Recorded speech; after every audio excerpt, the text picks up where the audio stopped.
Muito boa tarde, obrigada pela presença. O programa, antes mesmo de começar, já estava interessantíssimo, não é, Guará? Já estava cantando aqui. Mas vamos começar então falando com o professor Bessa Freire. Boa tarde, obrigada pela presença, professor. E entender um pouquinho a respeito da sua vinda para Belém e esse evento, né? Neste evento em especial, um evento sobre linguística na UFPA, né? É um evento sobre línguas e literaturas na Amazônia, né? O 5º CIELA, o Congresso Internacional, é um mega evento, tem mais de 1.100 participantes, tem mais de 700 comunicações, gente do Brasil e de fora do Brasil, então é um evento assim de peso que transcende um pouco a UFPA e o Pará, né? É isso. Professor, então vamos conversar um pouquinho a respeito do seu trabalho e dessa palestra que o senhor ministrou ontem, foi? Isso, foi. Como é que surgiu esse interesse e a concepção desse projeto que o senhor estava mostrando que culminou com a história desse livro, não é isso? Rio Babel, a história das línguas na Amazônia. Começou, eu sou amazonense, eu sou professor da Universidade no Rio há 30 anos, mas eu sou amazonense, nasci na Amazonas, vivi na Amazônia, e eu, trabalhando nos arquivos, eu tomei um susto ao descobrir que em 1850, mais da metade da população da minha cidade, de Manaus, não falava o português, falava essa língua que é o Nhangatu. E aí, em 1861, o poeta Gonçalves Dias vai a Manaus, enviado pelo imperador, e o presidente da província pede para ele fazer uma avaliação das escolas. E ele sobe o Rio Solimões, visitando as escolinhas, e sobe o Rio Negro e produziu um relatório que foi publicado pela Academia Brasileira de Letras há alguns anos atrás. E o que ele diz no relatório? Diz: a escola no Amazonas não funciona porque o professor fala em português e os alunos não falam português. Isso em 1861. Aí eu, amazonense, eu me senti enganado. Eu disse: nunca ninguém me disse isso. Porque parece que o Castelo Branco chegou aqui, todo mundo começou a falar português. Ou o Cabral no litoral, e não foi assim. Existiam mais de 1.300 línguas faladas no território que é hoje o Brasil. Dessas, mais de 700 eram faladas no território que é hoje a Amazônia brasileira.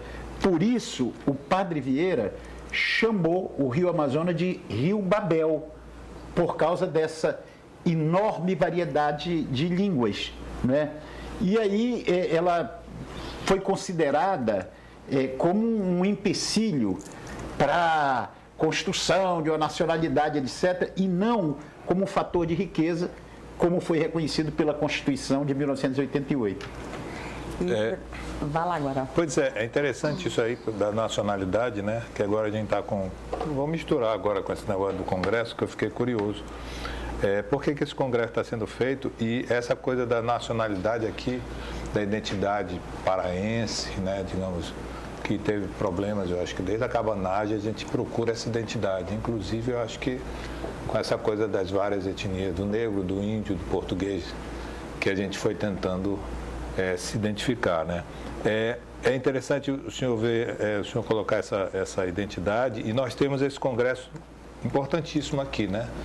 Por que ele está sendo aqui e é a nossa língua que está trazendo ele, essa força ainda da presença do índio? O que trouxe esse congresso para cá? Isso é o curso de pós-graduação da Universidade Federal do Pará. A professora Ivânia Neves foi quem uma das organizadoras que formulou o convite, mas ele tem uma tradição já é o 5º Congresso Internacional, só que esse, segundo informações, foi muito maior do que os anteriores, com muito mais projeção. Com relação à questão da identidade, é importante dizer que todos nós aqui nessa sala e o telespectador que nos ouve, a gente organizaram 2 esquecimentos no ensino nas escolas para nós. Primeiro esquecimento: esqueceram que Portugal teve 2 estados na América. Assim como a Espanha teve muitos estados, teve o vice-reino de La Plata, de Granada, de Peru, etc. E quando veio a independência, esses estados se constituíram em países. Peru, Bolívia, Equador, Colômbia, México. No caso do estado português, dos 2 estados portugueses, o Maranhão e o Grão-Pará, o estado do Grão-Pará era um estado independente do estado do Brasil. Era um estado com governador próprio, com legislação própria, com dinâmica histórica própria. E aí o que acontece? Em 22 o Brasil se torna independente, mas o Pará não. O Grão-Pará continuou fiel, digamos, a Portugal. E quase um ano depois, em agosto de 23, com a ajuda da esquadra inglesa, se obriga o estado do Pará a aderir ao estado do Brasil. E aí o estado do Pará passa a ser uma província do Brasil, um estado do Brasil. Então, esse foi um esquecimento, porque parece que isso afetaria a unidade nacional, você lembrar isso daí. Não, a nossa... Estamos bem, digamos, no contexto nacional brasileiro, nos sentimos brasileiros, nós, da Amazônia, mas não podemos apagar o passado, quer dizer, teve essa independência. O outro esquecimento foi da língua geral, porque a primeira língua falada pelos brasileiros no litoral e pelos grão-paraenses aqui na Amazônia não foi o português, foi a língua geral, que depois ficou denominada de Nhengatu. Que era de todo o Brasil, né? Toda a costa brasileira. Todo o Brasil, mas isso ninguém fala, a gente não aprende isso. Porque como a escola se omite, parece que quando o Cabral chegou no litoral e o Castelo Branco no Forte do Presépio, todo mundo começou a falar português, e não foi assim. Foi um processo assim, muito doloroso, inclusive.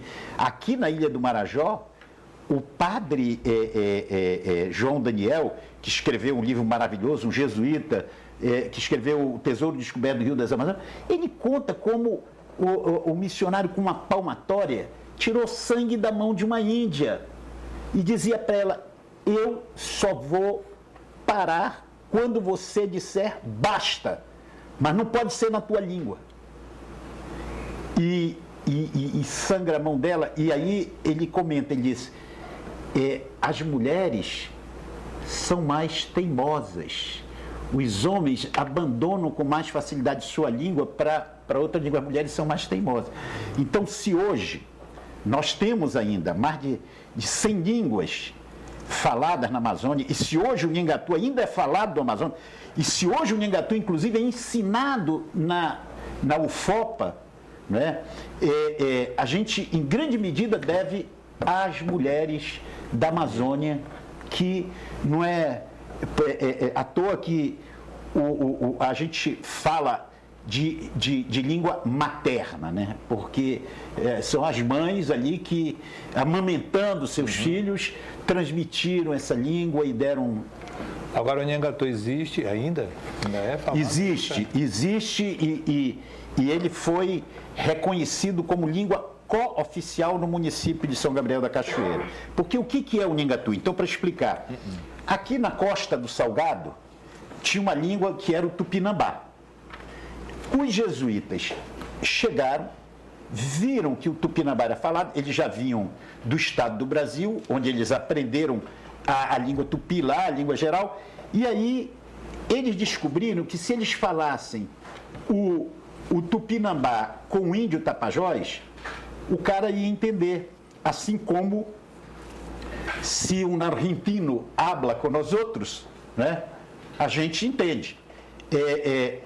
Por quê? Porque são línguas irmãs, o português e o espanhol. Então, o Tupinambá era língua irmã de muitas línguas faladas aqui, sobretudo no Baixo Amazonas, mas também no Solimões, o Omágua. Então, essas línguas, eles passaram a usar o Tupinambá como uma língua de catequese. fizeram catecismo, hinos, orações, cantaram nessa língua. E aí os índios de outras línguas, eu pego, por exemplo, o Galibi aqui do Amapá. A diferença do Galibi para qualquer língua tupi é tão grande quanto do alemão português. É uma língua que não se compreende nada. E esses índios de outras línguas também foram obrigados a abandonar suas línguas para falar o Nhangatu. É claro que eles queriam impor o português inicialmente, era mais jogo para eles. E eles tentaram, mas não deu certo. Era tão impossível quanto, vamos supor, se o Japão invadisse o Brasil e dissesse, a partir de hoje, Guaraci, quem não falar japonês não come. A gente ia morrer de fome. Eu ia aprender rapidinho. A gente, mas rapidinho não ia demorar. Agora, se os argentinos invadissem aqui, nós outros hablaríamos para comer, não haveria problema. Porque são línguas. Sim. Então, eles descobriram que não dava para impor o português assim. Então, eles descobriram uma outra coisa também muito interessante, que hoje todos os cursos de língua estrangeira sabem que é mais fácil uma criança de 6, 7 anos aprender uma segunda língua do que alguém como nós. Aí ele... Tem muita informação guardada. E aí eles pegaram 300 órfãos portugueses, trouxeram e deixaram no litoral da Bahia para brincar com as crianças indígenas, para ensinar o português para essas crianças indígenas. Um ano depois, o padre Serafim Leite, que fez a história da Companhia de Jesus, dá notícia disso, da documentação. Um ano depois, nenhum índio estava falando português, mas os 300 portugueses estavam falando a língua geral. Porque é o que se chama de aprendizagem por imersão. Quer dizer, se eles levassem 300 índios para Portugal, aí sim aprenderia. Então, eles mudaram a política. Eles disseram, não dá para impor o português, mas também não dá para enfrentar essa enorme diversidade, porque não dava para aprender tantas línguas para ensinar catecismo, para dar ordem, para o trabalho, etc. Então, o que eles fizeram?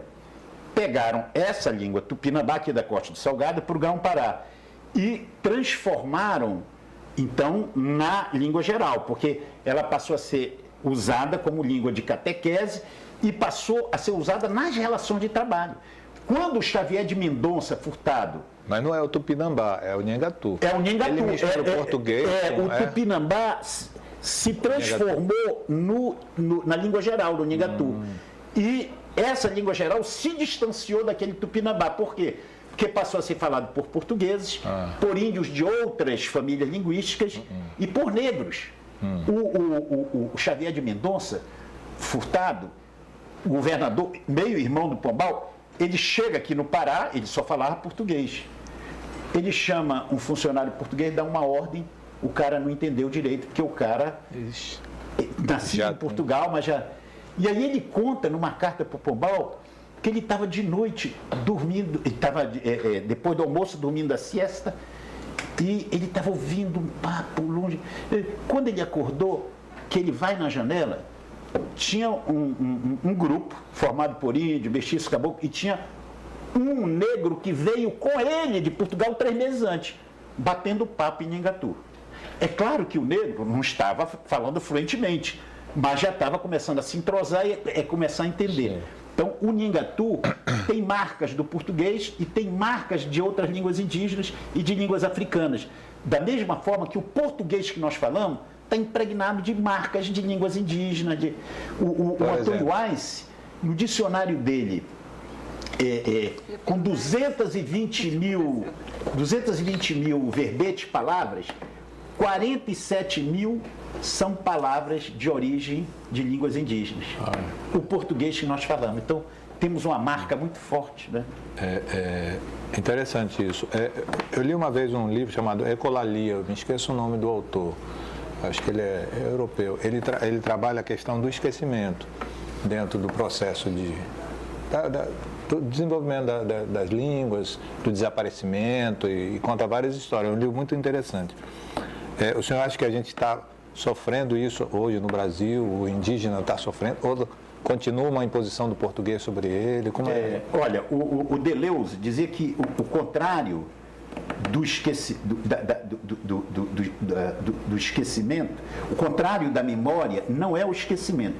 O contrário da memória é o esquecimento do esquecimento. E não é um jogo de palavras. Porque se você esquece, por exemplo, nós falamos o Nhangatu. Esquecemos, não falamos mais. Mas se você não esquece que esqueceu, você pode elaborar estratégias de manter a memória. De manter a memória. Mas se você esquece que esqueceu, dançou, não pode fazer nada. Então, o que acontece com essas línguas indígenas, que eram 1.300 no Brasil e mais de 700 aqui, Sim. essas línguas, elas foram consideradas como línguas atrasadas, pobres, menores, bárbaras, etc. Quando, na verdade, do ponto de vista linguístico, não existe uma língua melhor do que outra. Qualquer língua é capaz de expressar qualquer pensamento, ideia, sentimento, etc. Então, mas essas línguas foram discriminadas e foi imposto o português à força na base da palmatória. E muitas delas desapareceram. A língua tapajós, por exemplo, ninguém fala mais hoje tapajós. A língua tupinambá, que deu origem ao Nhangatu, ninguém fala mais. Mas a Constituição de 1988, pela primeira vez, refez esse pacto. É como se a Constituição tivesse dito para os brasileiros e para os índios: olha só, durante 488 anos a gente reprimiu essas línguas porque a gente achava que isso era ruim para a unidade nacional. Agora, disse a Constituição brasileira, nós queremos dizer que é o contrário, que é bom para os índios, para os brasileiros, para os filhos dos brasileiros. É bom que haja essa diversidade linguística, porque isso é um patrimônio, uma riqueza do nosso patrimônio. Então, a Constituição de 88, no seu artigo 231, ela prevê que os índios, garante que os índios podem viver de acordo com sua língua, cultura e tradição. Então, se criou um sistema de educação indígena, são 2.700 escolas indígenas no Brasil todo. Algumas funcionando bem, outras não, com professores indígenas, muitas delas alfabetizando já na língua indígena, só que é uma situação complicada, porque o índio está aqui, pegando aqui o projeto de regionalização, por exemplo, da mídia, que estava rolando no Congresso Nacional. A deputada, a Jandira Fegali, quando era deputada, era relatora. Esse projeto previa que isso que nós estamos fazendo aqui agora seria obrigatório em todos os estados do Brasil, de acordo com o tamanho da população, produção de programas locais, né? E não ficar repetindo programas só produzidos no Rio e São Paulo. E a gente até discutindo com a Jandira disse, por que a televisão não passa, pode ser sábado às 3 horas da madrugada para iniciar, para não assustar ninguém, não passa um programa bilíngue? Por exemplo, no Rio de Janeiro tem 8 aldeias, guaranis, programa-se meia hora, um programa bilíngue, guarani e português, mas essas línguas estão escorraçadas, foram enxotadas das escolas, foram da mídia. Então, os índios hoje estão lutando, eles já conquistaram esse espaço mínimo na escola. Agora eles estão lutando para que amplie os espaços e os usos sociais dessas línguas. Para que não morra, né? Para que não morra, porque quando uma língua morre, com ela morre uma forma de olhar o mundo. Só para te dar uma ideia, por exemplo, a língua guarani, eu acabo de saber disso com uma aluna minha guarani, ela tem uma forma quando um menino tem um irmão homem, ele tem um nome em guarani, X, que significa meu irmão maior. Se o irmão for menor, Y é meu irmão menor. Mas se for irmã mulher, eu fiquei muito feliz porque eu tenho 9 irmãs mulheres. Sabe como é que eles chamam? Eles dão um nome em guarani e a tradução desse nome é luz da minha vida. Olha que Ai, lindo. gente. Luz da minha vida. E eu senti esse impacto, porque eu tenho 9 irmãs que me iluminam assim, permanentemente, né?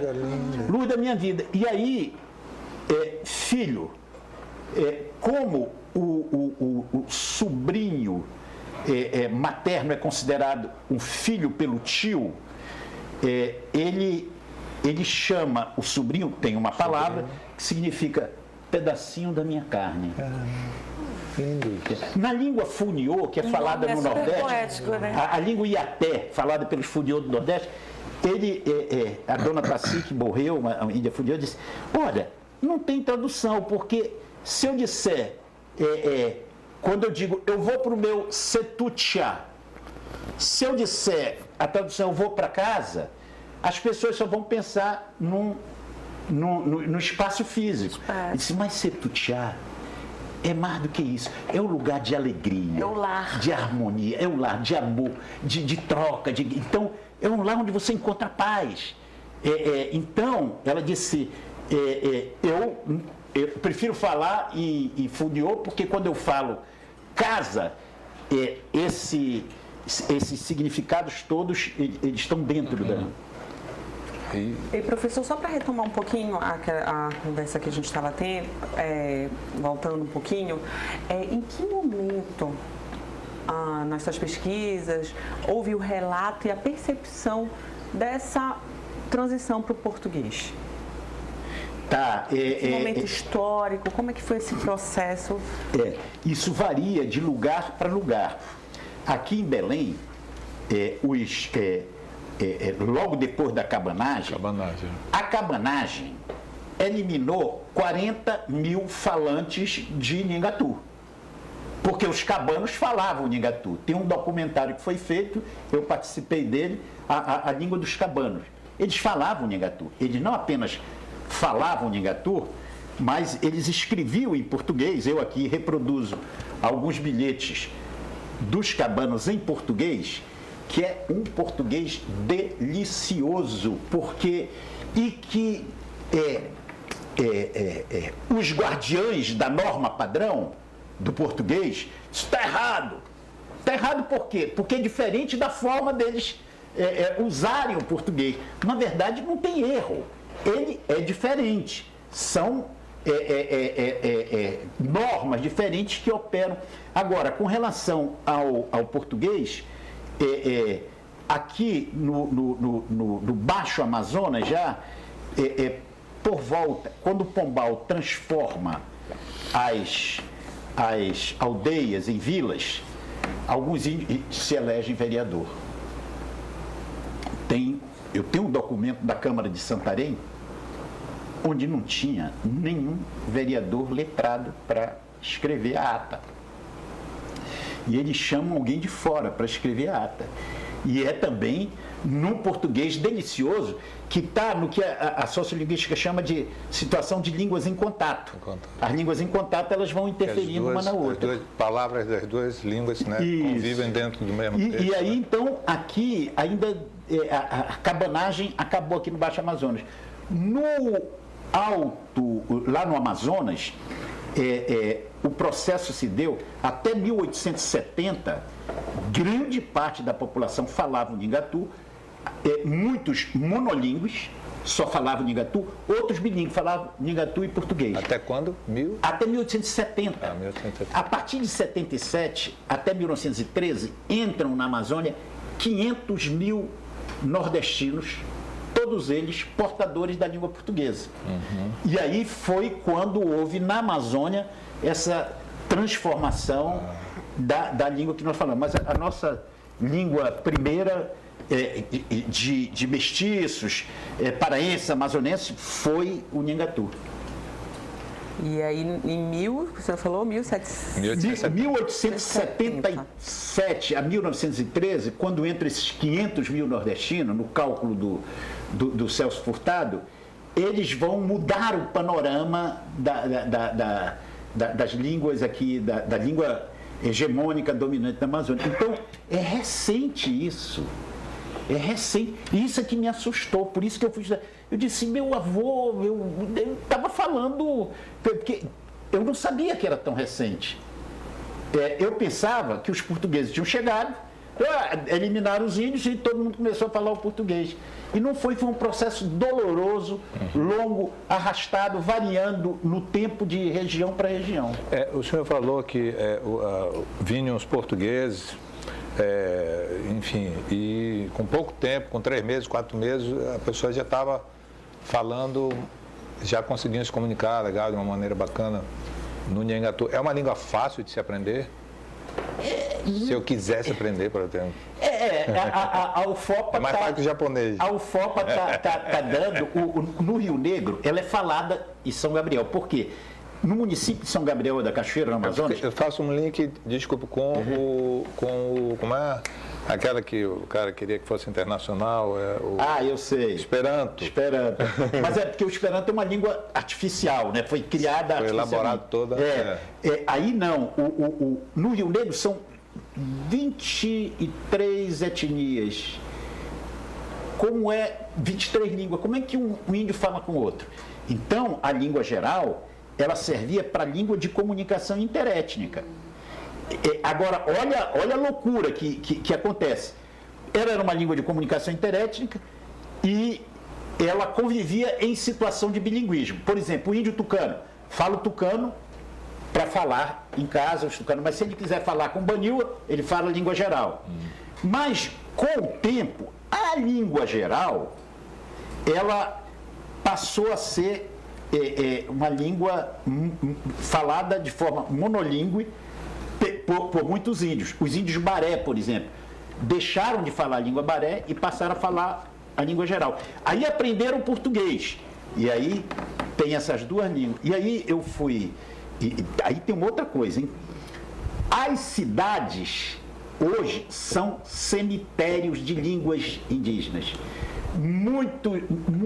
Os últimos falantes de muitas línguas estão enterrados em Belém, em Manaus, né? E aí, há 12 anos atrás, a gente discutiu uma política da prefeitura, do município, para esses índios que falam a língua, porque tem 20 mil índios em Manaus, falando mais de 20 línguas. Então, o que você vai fazer? Você também não pode dar uma escola indígena para esse índio que está em Manaus, porque ele está vivendo em Manaus, ele não vai viver na aldeia.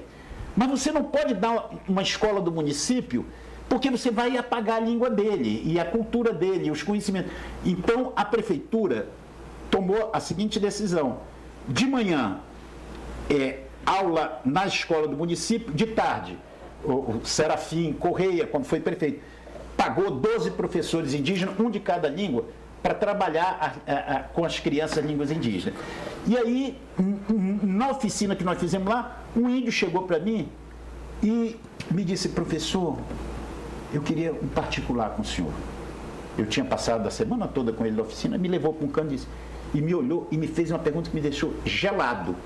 Ele disse: professor, eu queria que o senhor dissesse quem sou eu. Aí eu fiquei. Aí eu disse: rapaz, quem sou eu para dizer quem é você? Porque eu pensei, eu devo ter me exibido muito para ele achar que eu pudesse. Aí eu disse: qual é a tua situação? Ele disse: não, meu pai é tucano, minha mãe é Carapanã.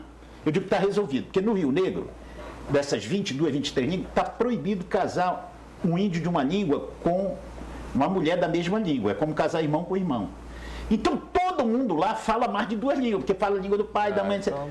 Mas só que a descendência é patrilocal. A mãe sai da sua aldeia e vai viver na aldeia do marido. O filho vai brincar com os primos, filhos paternos. Então, a língua materna dele não é da mãe, é do pai. Porque ela passa a ser língua. Mas como a mãe canta música para eles, conta histórias, ele aprende as 2 línguas. Aí esse cara... Estava numa crise. Eu disse: tua identidade é tucano. Ele disse: não, professor, é mais complicado. Eu disse: por quê? Ele disse: porque nós vimos para um sítio aqui em Manaus, cuidar de um sítio, meu pai deixou a comunidade, eu vim pequeno. Como minha mãe não podia falar a língua dela com meu pai, e meu pai não podia falar a língua dele com minha mãe, eles falavam a língua geral. Então eu aprendi a língua geral. Aí ele disse: e aí, A FUNAI está dizendo que eu sou baré. Mas eu não sou baré, eu sou baré porque os barés adotaram a língua geral, né? Então, E a problema de FUNAI, identidade que enxerga terrível. tudo lá de cima, Pois lá é. do alto do Olimpo. Né? Terrível disso. A gente tem participação do telespectador. Tinha Vamos lá, mais duas Bruna? perguntas. Nós temos uma pergunta e um comentário. O comentário é da Dolores Vieira. Ela quer parabenizar o professor pela grande aula de história que ele está dando aqui. Ela disse que está gostando muito da entrevista. E temos uma pergunta do professor Paraguaçu. Ele tem interesse em adquirir esse livro e para entender essa questão da cabanagem, né, que foi falada. Ele quer saber onde é que ele pode comprar. Tá. Olha, esse livro foi editado pela Eduerge, que é a universidade onde eu sou professor, mas ele está disponível também num blog que eu tenho, ele está integralmente lá. Se chama, depois a gente vai dar o blog, né? www.taquiprati.com.br.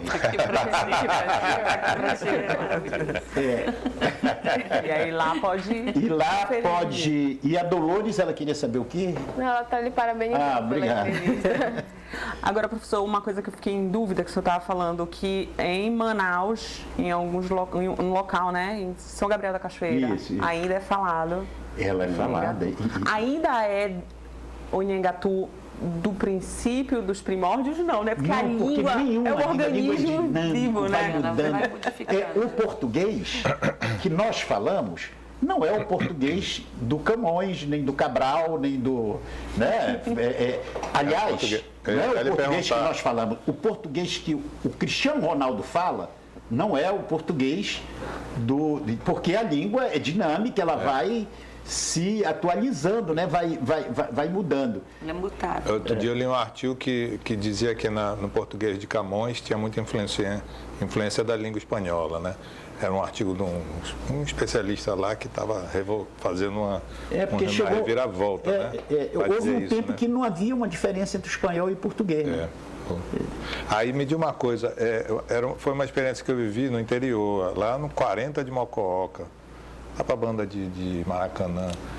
Eu fiquei hospedado nessas farras que a gente faz, né? Mas eu estava sóbrio nesse dia.